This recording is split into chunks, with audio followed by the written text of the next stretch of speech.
Assalamualaikum warahmatullahi wabarakatuh. Saya Kiki Sri Rezeki Ananda, perawat Rumah Sakit Kanker Darmais, akan melakukan sosialisasi pencegahan ekstravasasi pada pasien kemoterapi. Sekilas mengenai kemoterapi. Kemoterapi merupakan salah satu modalitas utama dalam pengobatan kanker, yaitu dengan pemberian obat untuk membunuh sel kanker.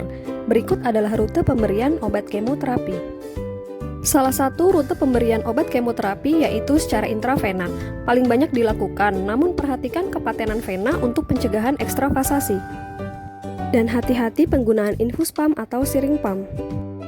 Ekstravasasi adalah terjadinya kebocoran obat vesikan atau iritan yang masuk ke jaringan subkutan yang dapat menyebabkan nyeri, nekrosis, sehingga mengakibatkan terkelupasnya jaringan.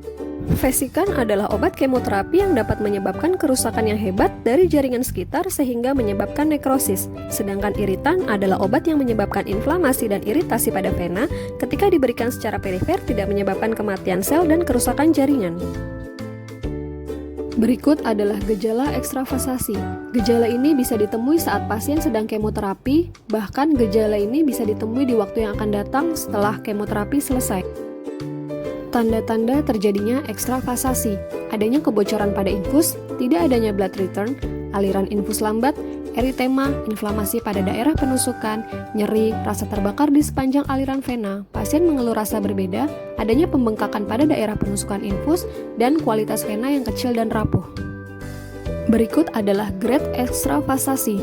Dimulai grade 1 edema tanpa rasa sakit, jika tidak ditangani bisa sampai kepada grade 5 yaitu kematian. Itulah pentingnya pencegahan ekstravasasi. Mari sama-sama kita kenali deteksi dini ekstravasasi. Dimulai dari pelaporan pasien, penilaian visual, memeriksa jalur infus dan membedakan ekstravasasi dengan kondisi lain. Pencegahan ekstravasasi. Patenan akses infus. Pemilihan vena sangatlah penting sebelum dilakukan kemoterapi. Pilihlah vena yang terasa halus dan lembut, pilih vena yang besar, lurus, tidak bercabang, tidak keras dan tidak menonjol, dan pilihlah introkan sesuai ukuran vena.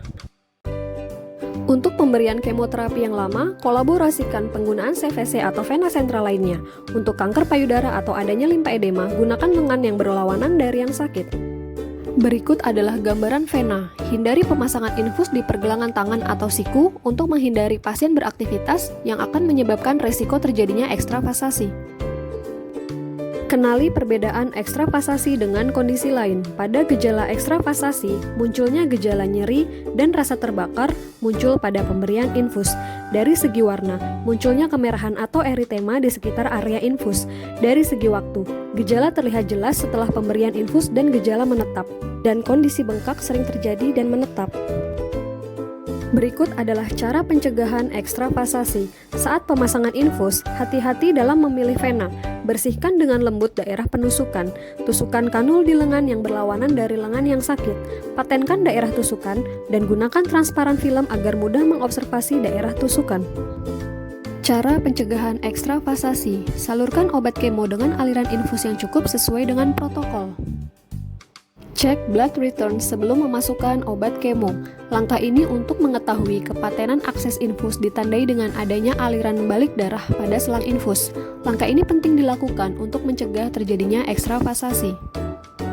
Setelah obat masuk, tanyakan kepada pasien tentang rasa terbakar, keluhan nyeri, dan lain-lain pada daerah penusukan infus, dan alirkan cairan normal salin setelah pemberian obat kemoterapi. Apa yang dilakukan jika kalian menemukan tanda ekstravasasi?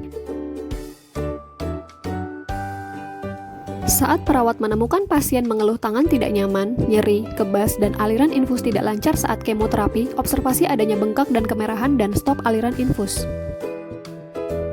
Segera tinggikan lengan dengan bantal.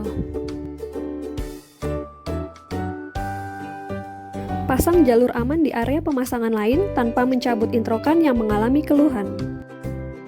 Kolaborasikan dengan perawat atau petugas yang berkompeten untuk pelaksanaan ekstravasasi. Segera lapor DPJP dan lakukan dokumentasi. Contoh penerapan pemberian edukasi kepada pasien untuk mengoptimalisasi keselamatan pasien melalui pencegahan ekstravasasi pada pasien kemoterapi. 1. Tahap persiapan. Saat pasien datang dengan rencana kemoterapi, lakukan pengkajian apakah pasien akan dilakukan kemoterapi secara intravena, dan lakukan penggalian informasi mengenai kondisi pasien saat ini. 2. Tahap orientasi. Lakukan validasi data dan lakukan kontrak waktu kepada keluarga dan pasien untuk melakukan edukasi mengenai pencegahan ekstravasasi. Kemudian, lakukan persiapan untuk menuju tahap selanjutnya.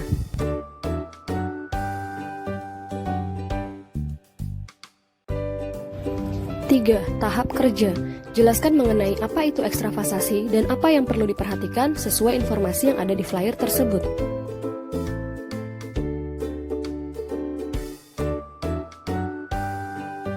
Dan berikut adalah informasinya.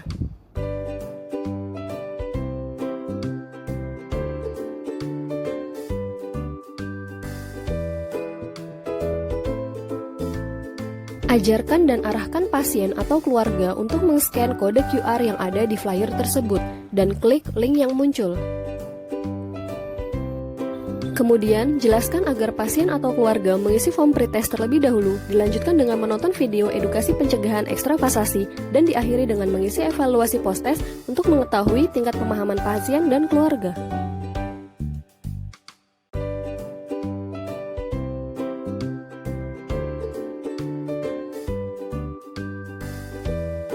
Keempat, tahap terminasi. Lakukan evaluasi kepada pasien dan keluarga jika ada pertanyaan, saran, atau masukan, dan kontrak waktu selanjutnya jika dirasa diperlukan saat kemoterapi telah berjalan.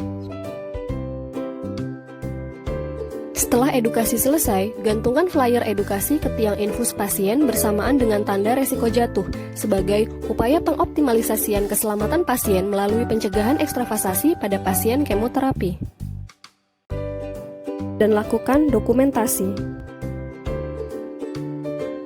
Sekian dari saya, wassalamualaikum warahmatullahi wabarakatuh.